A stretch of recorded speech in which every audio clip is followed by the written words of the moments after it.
Bonjour, alors nous voici aujourd'hui au pied de la tour de Guinette,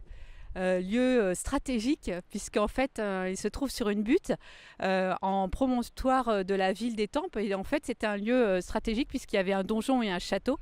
militaire pour pouvoir contrôler les axes. Depuis ici, depuis le haut de la tour à 32 mètres au-dessus du sol, on voyait les assaillants arriver de Dourdan du nord, de l'axe Paris-Orléans et puis plus au sud on voyait aussi les gens arriver depuis Pithiviers ou La Ferté-Alais. Donc un formidable chemin de ronde et un ouvrage d'art militaire du XIIe siècle, construit entre 1120 et 1150 sous le règne de Philippe VI. Et donc l'histoire du nom de Guinette, c'est intéressant parce que guigner en ancien français, ça veut dire guetter. Donc guetter l'assaillant. Voilà, donc le bois tout autour, il est classé et ça c'est intéressant parce que depuis le début du XXe siècle, c'est l'ensemble du site remarquable qui est classé avec tout son patrimoine végétal, beaucoup d'arbres d'essences différentes, marronniers, platanes et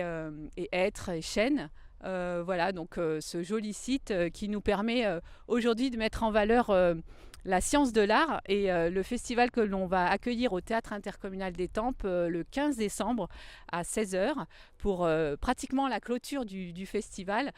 sur l'intelligence des plantes avec un projet mené par Rocio Béringuet avec la compagnie